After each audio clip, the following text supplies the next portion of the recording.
Yahweh, Bahashim, Yahweh Shah, Bahashim, Kakadash. Double honors to the elders and the apostles of Red Millstone. Peace and blessings be to all the Archaeological This can be to the right side of the downfall of America, which has leading codenames in the scriptures such as Babylon the Great, Syria,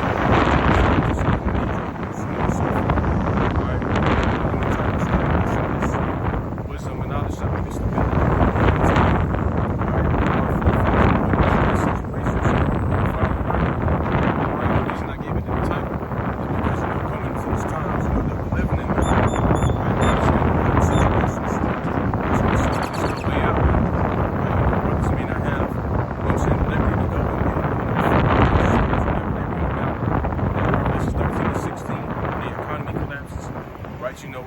There's going to be brothers that are put in concentration camps, FEMA camps, right? And I actually meant to bring out an article, but I ain't saving it.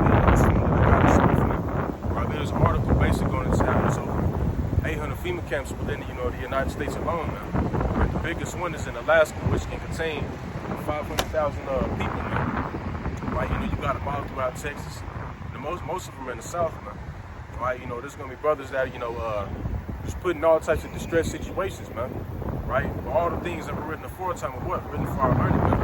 Right? So the situations that our forefathers were put in, we're going to remember them for what, man? So that can be written down so that we will have hope coming to these times that we're living in, man. Because brothers are going to be thrown into FEMA camps, man. Right? It's going to seem like it's no way out.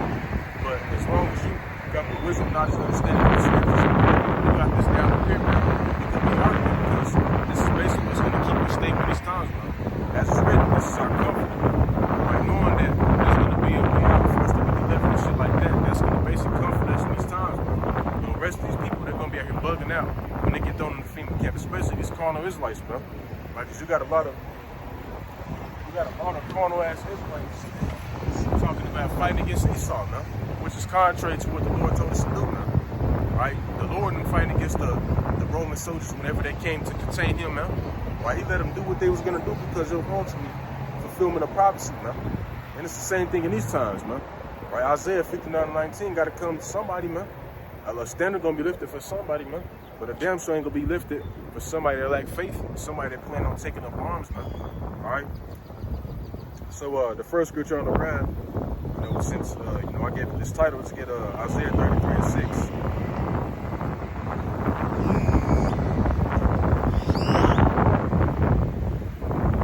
This is Isaiah 33:6. It reads, it says, "In wisdom and knowledge shall be the stability of thy times," right? Not food, not water, right? Wisdom and knowledge in the scriptures, man. This is what's going to keep us stable in this coming time, right? When there's a famine, right? Knowing that the Lord will make a way for us to eat, that's going to keep us stable, man. Right? When you got pestilence out here dropping niggas left and right, the scriptures is what's going to keep us stable, right? If we fuck around and get put in a FEMA camp, right? Knowing the situation with Peter, which is, I'm actually, bring that out. Peter, he was thrown into a prison cell, man. And guess what? The Lord sent the angels to deliver him, man. It's going to take a divine intervention for brothers and sisters to be delivered in these times, man. And it's going to happen, man. Right? Because the Lord says it's impossible for him to lie, man. Right? But if you don't believe in that, then you're just going to be out here just naked and shit, man. Right? Because this is the whole armor that you have by Shemel Shah, man. Right? The knowledge and understanding of these scriptures, man. Right? This is what's going to keep us stable, man. Right? When you go to that word stable, if I'm not mistaken, it's firm, man. Alright? His strength of salvation, for the fear of the Lord is his treasure. Alright? It's not in that scripture on the bread. It's the book of First Maccabees, the 2nd chapter. Right? Because all the things that are forefathers, the situations and all that, you're supposed to mimic or, mirror on how they acted, man. Alright?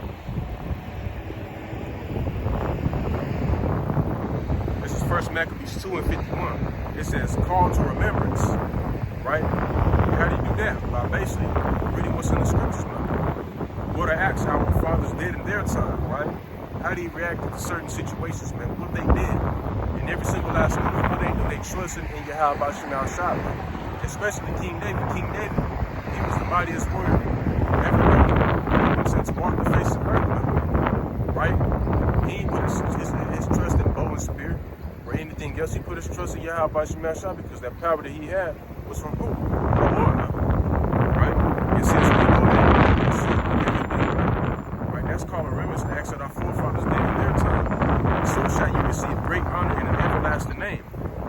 But that's not gonna come to somebody that plan on fighting against Esau or trusting anything else that's carnal. Right? This is a spiritual battle, man. All right. So the next scripture I'm gonna grab is the book of Romans 15:4, right? Because whatever written in these scriptures, it's written for what? For you to take, digest within your mind, and learn from it. This is Romans 15, in verse 4. It says, "For whatsoever things were written aforetime, they were written back then, written for our light, right? These times, man, so that we will know how to conduct ourselves in society, so that we will know what to do whenever we locked up in the FEMA camp, or any other situation, man. Right? This is our guide, man. Right? This is the playbook for us, man. Right? It says that we, through patience and comfort of the scriptures, might have hope, man. Right? And this is exactly why they were written down, man. Right? The testimonies of our forefathers. Peter being thrown into, the prison, right? Being delivered.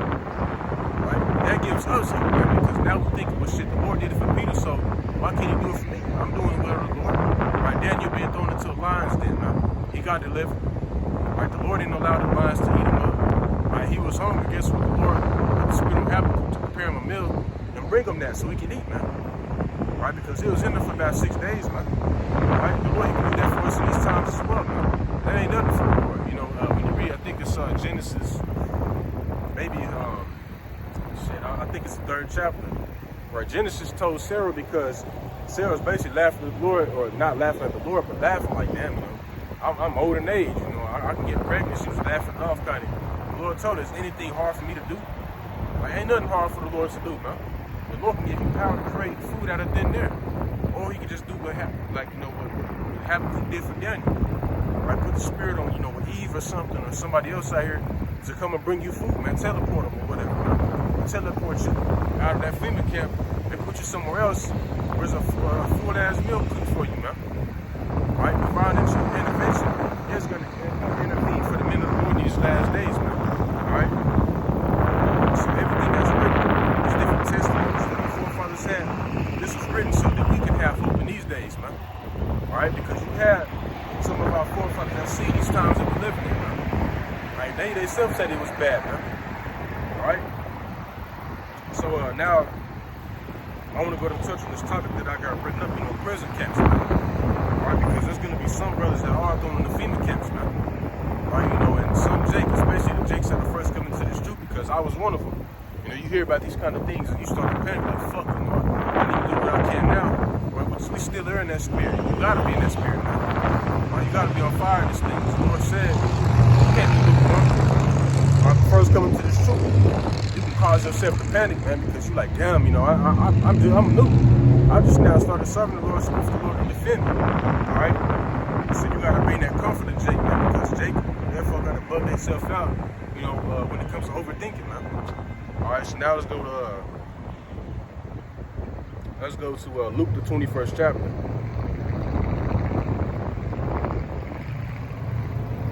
Luke 21 and verse 12, it says, But before all these, they shall lay their hands on you and persecute you.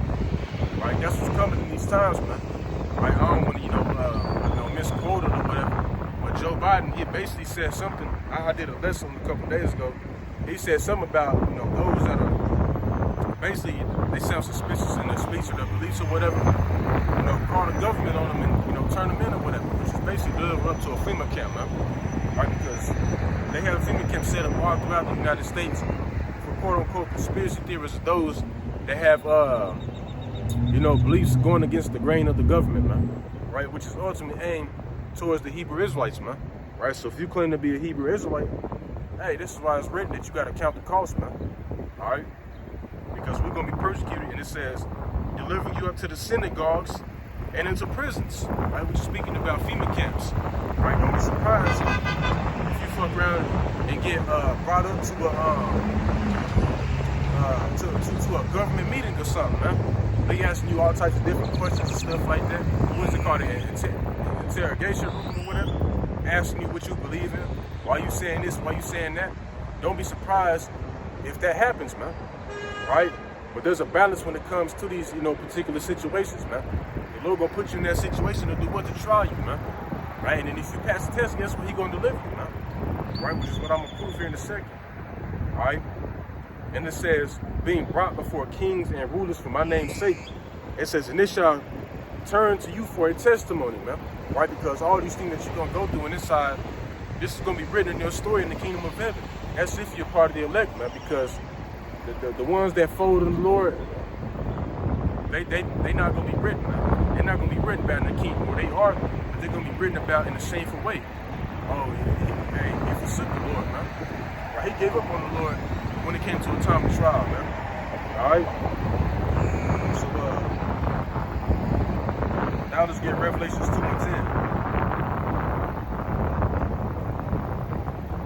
Reads, it says, fear none of those things which thou shalt suffer. Don't fear about the coming times, man. Right? Because the scripture tells you, others shall weep and be sorrowful, but thou shalt be merry and have abundance, man.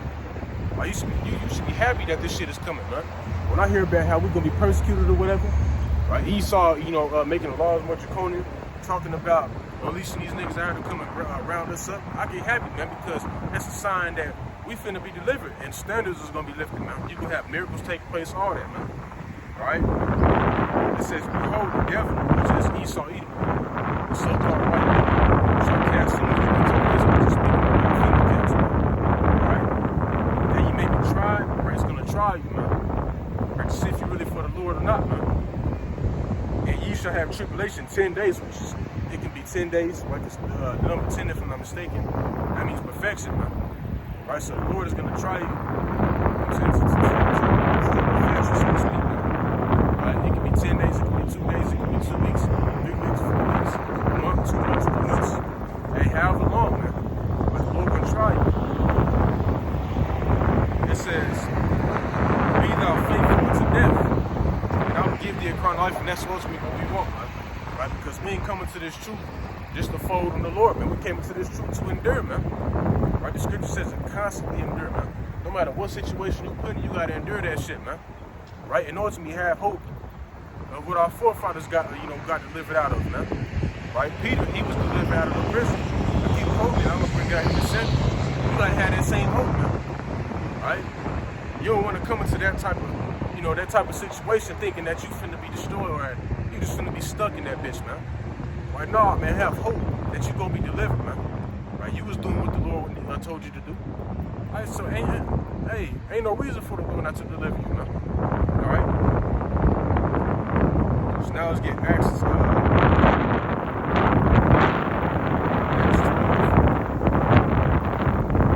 5.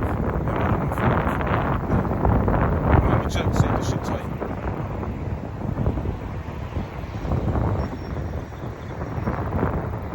All right, this should be good.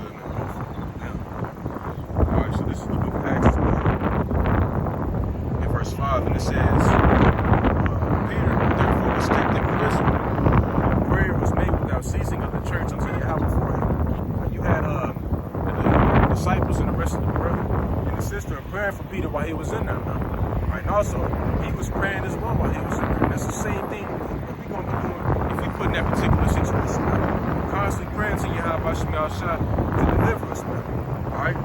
It says, and when Herod that brought him forth, right? And why was Peter cast in the prison? For teaching this truth. Teaching this truth, man. And ain't that why some of the brothers are going to be casting the feet of casting them? For teaching the truth. All right? It says, if I'm not mistaken, he was cast in the prison for that reason. It says, and when Herod would have brought him forth, the same night Peter was sleeping between 2 soldiers, right? He had 2 soldiers guarding him, bound with 2 chains. The keepers before the door kept the prison. And behold, the angel of the Lord came upon him, and their light shined in the prison. Right, so the angel basically came and was sent to Peter, man, while he was in prison. And he smote Peter on the side, basically slapped him on the side of his face, and raised him up, saying, arise up quickly. And his chains fell off from his hands, right, which is a miracle, man. Right, because think about that, chains that falling off of your hands, chains that are probably tight as hell. All right? That's what the angel caused, you know what I'm saying, upon Peter, man. Peter had chains on him, but the angel basically had those chains slide right off Peter's hands, man. And the angel said unto himself, It's like I said to him, gird thyself and bind on thy sandals, put on your sandals, get ready, basically. And so he did. And he said unto them, cast thy garment about thee and follow me. And he went out and followed him. It was not that it was true, which was done by the angel. He thought he saw a vision. So it seemed unreal that Peter was going through that, man, that he thought he was in a dream, that he was in a vision, man. When they would pass the first and the second word, they came unto the iron gate that leaded into the city, which opened to them of his own accord, and they went out and passed on through one street, and forthwith the angel departed from him. And when Peter was come to himself, he said, now I know of surety that the Lord has sent his angel, and he hath delivered me out of the hand of Herod, and from all the expectation of the people of the Jews. Man. So as you see, Peter, he was put in that situation, put in the same situation that some of his brothers are going to be put in. But guess what? The Lord sent the angel to deliver him, man. Right? So you got to have this same hope coming into these times, man. All right? And also, not to mention, you know, Jeremiah was cast into a dungeon, man. Right? Jeremiah was cast into a dungeon. But he had no food, no water, no way to escape. But guess what? The Lord put the spirit when the Ethiopian eunuch to catch wind of what happened. He basically told his master, like, you know, hey, yeah, man, the Lord, he ain't do nothing wrong. He ain't got no food, no water. He gonna die now. So the Lord allowed, or basically put the spirit in that king to give him the permit to go and deliver Jeremiah out of that dungeon, man. All right? Which is what can happen to us, man. Right? This is what you gotta have open, and this is what ultimately should comfort you in these times, man. All right? I just saw my homeboy. Alright. So now this next little section that I got pulled up, I titled it Don't Fear What Death Is Presented to You Now. Right, because we know the scripture that's written in Revelation 20th chapter. Right, there be some of you that are basically beheaded for the testimony they have shot. Alright? And there's gonna be some here as it's written. Let me see, I think I got it written down. Alright. Let's go to the book of Matthew, the 16th chapter. All right, because just because you're cast into a FEMA camp, that don't mean that you're gonna die, man. Even though it's written that some of us brothers are gonna be put to death in the FEMA camp for not bowing down to the image of the beast and taking that, you know what, Revelation 13 and 16. But the majority of us gonna live now. All right, this is Matthew 16 and 28. It says, "Verily, I say unto you, there be some standing here, right, which is standing here now, what shall not taste death." And this was written back then. This was, Yahushua speaking to his disciples, if I'm not mistaken. Right? This is what he's telling them. Right? Which is speaking about these times now because, hey, they died back then, man. That was over 2,000 years ago. This is speaking about this time now, man. "Verily, I say unto you, there be some standing here, what shall not taste death." We're going to have some that's not going to be, that's not going to die on the side, man. Until they see the Son of Man coming in his kingdom. So you're going to have a lot of brothers and sisters that live all throughout this thing and get big up in those chairs, man. And see, even if you are put to death on the side, you're going to be the first one risen up, man. All right? So now the next scripture on the ground is, the song of the three holy children, man. All right? Because when you read about Shadrach, Meshach, and Abednego, they were basically cast into a furnace, man. Right, they probably thought like, damn, it's it. But they walked in that bitch praising Yahweh by Shema Shah. And guess what the Lord did? He delivered them. Now I'm gonna go ahead and grab that. All right, so this is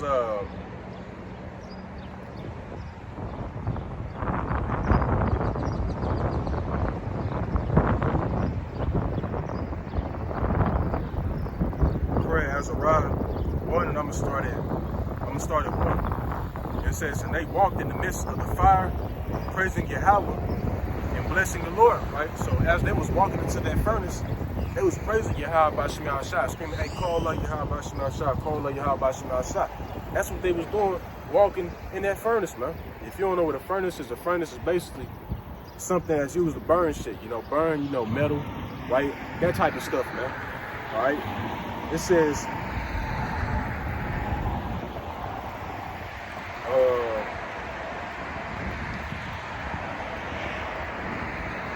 now let's jump to verse 22, and I'm going to read to 27. All right, it says, "And let them know that thou art Yahweh, the only power, and and glorious over the whole world.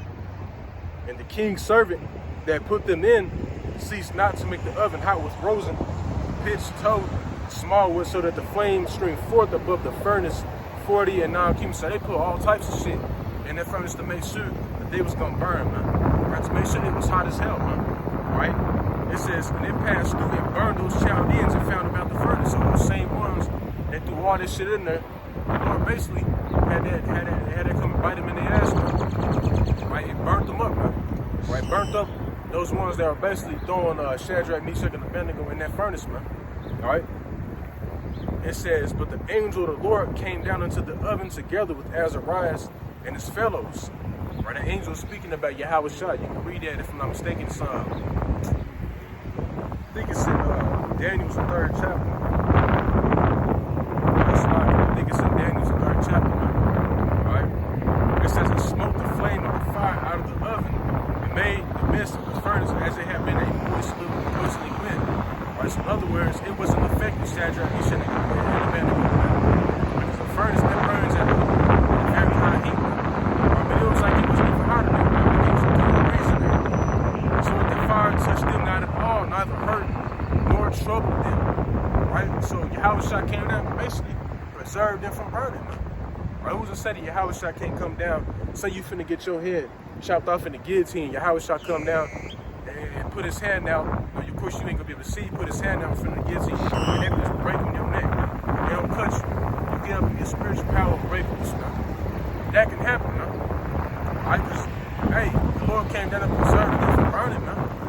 Why? Because they stood faithful in the name of Yahweh Shai. This is the same, acts that we gotta basically mimic in these times, man. Right? Because it's what it says. Faint-hearted, man. Faint-hearted those that have disbelief. You don't believe that the Lord will deliver you, man. All right? You don't believe the Lord is with you. All right? So now let's go to Bel and the Dragon. All right, Bel and the Dragon was in verse 30. And it reads, it says, now when the king saw that they pressed him sore, being constrained, he delivered Daniel unto them. Why was Daniel cast into this lion's den, man? Because he didn't bow down to Nebuchadnezzar's idols, man. Alright? He cast him into the lion's den when he was 6 days. And in the den there were 7 lions. And they had given them every day 2 carcasses and 2 sheep. So every day they would give those lions two carcasses, right, and sheep, man. Right? They were feeding them on a day-to-day basis. But this is what they did. It says, which then were not given to them, to the intent that they might devour Daniel. So they purposely starved the lions out so that they could eat Daniel, man. So that when Daniel was thrown into the den, that they would, hey, no hesitation, go and tear Daniel's ass up, man. All right, but this is what happened. Now there was in a jury a prophet called Habakkuk, who had made pottage and had broken bread in a bowl and was going into the field for it to bring it to the reapers, right? So he was basically preparing a meal, right, for his his workers, so to speak, man. But the angel of the Lord said unto Habakkuk, go, carry the dinner that thou hast into Babylon unto Daniel, who was in the lion's den. So the Lord had him do that, to do this, man, to feed Daniel, man, because Daniel, he was in there hungry, man. And Habakkuk said, Lord, I never saw Babylon. I ain't never seen Babylon. Neither do I know where the den is. Then the angel of the Lord took him by the crown, right? Snatched him up, right? He purposely went in, snatched his ass up, and buried him by the hair of his head, and through the vehemency of his spirit, setting in Babylon over this. So in other words, he teleported Daniel, not Daniel Slaki, but Habakkuk, to the lion's den, man. And Habakkuk cried, saying, "Oh Daniel, Daniel, take the dinner which Yahweh has sent thee." And Daniel said, "Thou hast remembered me, O Yahweh. Now thou hast thou forsaken them that seek thee and love thee." Doesn't the scripture says in the book of Sirach 2, and I think it's 10. Let me grab that real quick.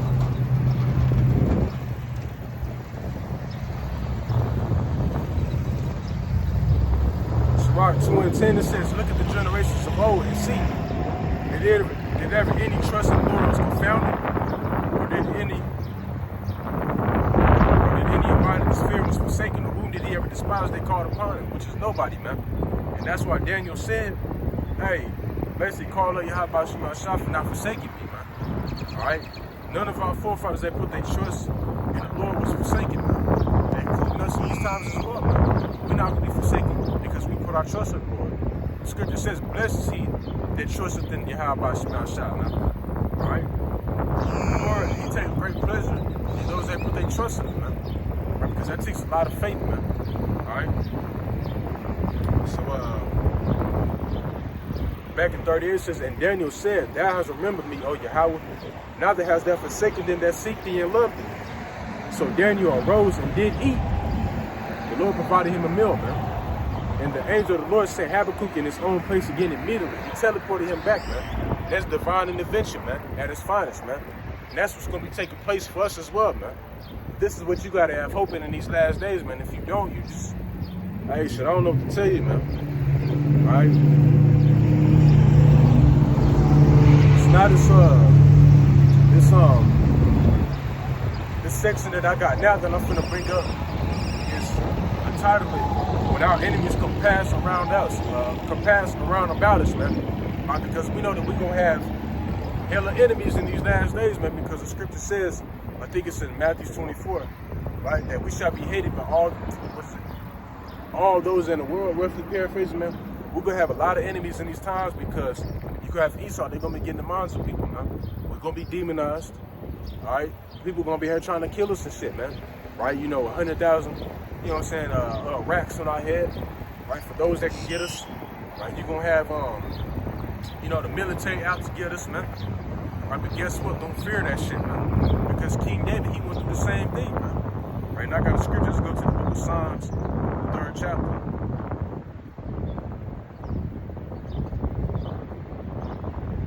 All right, so this is the book of Psalms 3 and verse 2. It says, many there be, which said my soul, there is no help for him in Yahweh, Salah. But thou, O Lord, art my shield, or are a shield for me, my glory and the lift up of my head. I cried unto the Lord with my voice, and he heard me out of his holy hill, Salah. I laid me down and slept. I awaked, for the Lord sustained me. I would not be afraid of 10,000s of people that have set themselves against me round about. Right?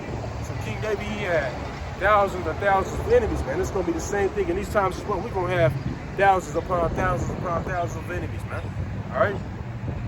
But King David said he's not going to be afraid of this shit. Neither should we be afraid of it because, hey, if Yahweh about Shema Shah got us, who could be against us, man?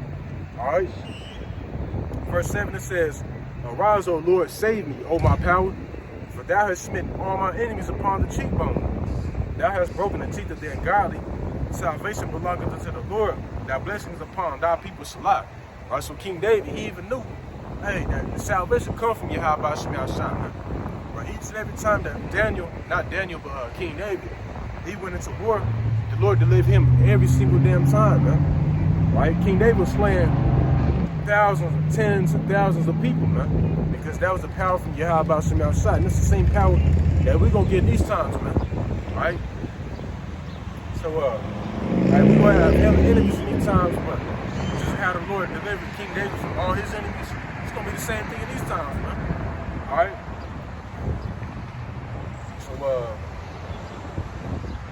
You can also read Psalms the 18th chapter. Psalms the 18th chapter goes to, you know, the spiritual power that Yahweh Shema Shah gave to King David, man. All right, the spiritual power that King David had, he was able to leap over, you know, big ass ancient world walls, man. Right, you know what I'm saying? Beating niggas in the dust. We're gonna have that type of power, man. You know what I'm saying? All right. Let's get the book of Isaiah. Matter of fact, we can go ahead and read through Psalms 18th chapter.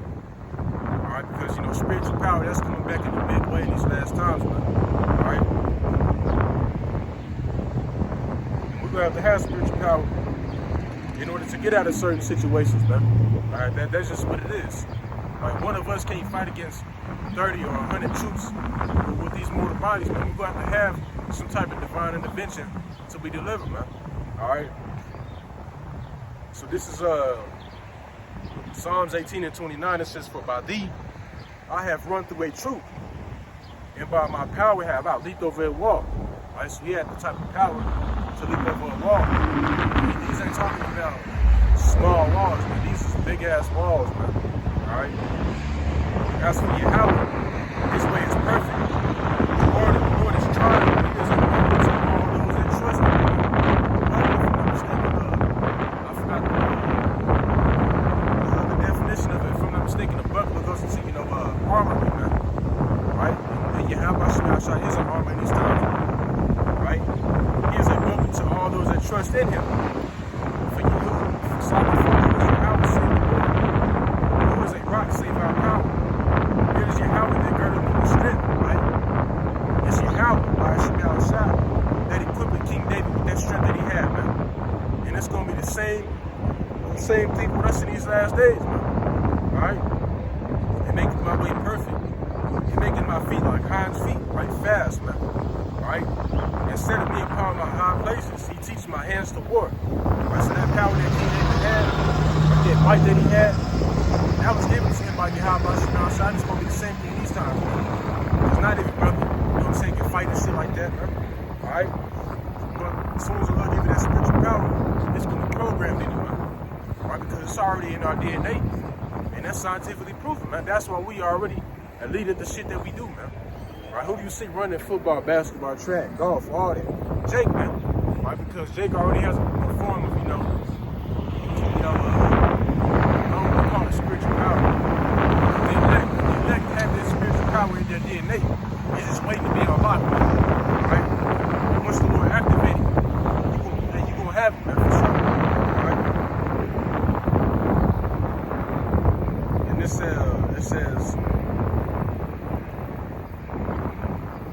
says he teaches my hands to war so that a bow of steel is broken by my arms. Thou hast also given me the shield of thy salvation, and thy right hand hath holden me up, and thy gentleness hath made me great. Thou hast enlarged my steps under me, that my feet did not slip. I have pursued my enemies and overtaken them. Neither did I turn again till they were consumed. Alright, and that was pretty much it, man. You can read the rest, the rest is basically going into that power that King David had, man. Right? But hey, since King David trusted in Yahweh, the Lord, he did that for him, man. It's going to be the same thing these times, man. Right? Because there's brothers out here, as well as sisters that trust wholeheartedly in Yahweh. We don't plan on stocking up on guns, none of that bullshit, man. We plan on trusting in Yahweh, man. Right? I don't plan on getting no fucking gun, man. Fuck that gun. That gun can shamble you, man. Alright? But this is why all things are written aforetime, written for our learning, man. Right? The Lord delivered our forefathers. They're going to do the same thing for us in these times as well, because this time it's going to be more, dramatic. It's going to be more serious in these times, man. Esau got technology, you know what I'm saying? That'll really, I can't even fucking fathom it, man. Like, Esau got technology that you ain't ever been seen, man. Some shit that you would see straight off a movie, man. Alright? So in order for us to be delivered, hey, we gotta have that type of power, man. Right? To defend ourselves from delivered. That's why it's written. If the Lord ain't short those days, no flesh would escape, man. Roughly paraphrasing. Alright? But let's go to Isaiah 59:19.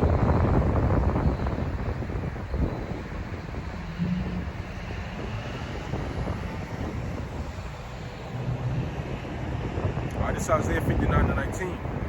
It says, so shall they fear the name of the Lord from the west, and his glory from the rising of the sun. The enemy shall come in like a flood, which is what Esau is about to do, man. He about to roll in on brothers, man. Like Russian water, so to speak. Alright? The Spirit of the Lord shall lift up his standard against him. When you go into that word standard, the etymology of it means to put to flight or to escape, some around, around those lines. Right, so you have brothers that get that spiritual power to put Esau and his troops to flight, man, and also just to escape, man. Right, the Lord will provide ways for brothers to escape these stuff that come into, man. Alright, so I'm gonna grab this last scripture and I'm gonna close out, because why you think it's written that there's gonna be one of us that put thousands and thousands to flight, man? Alright, me just being like this, I can't put thousands of people to flight, man. They gonna look at me like, what the fuck? Like, we jump this nigga, man. Right? It's because brothers are gonna receive that God-like power, man. Right, so let's get Deuteronomy 32:39. It's like not Deuteronomy 32:39, but what is that? I think it's Deuteronomy 32:30.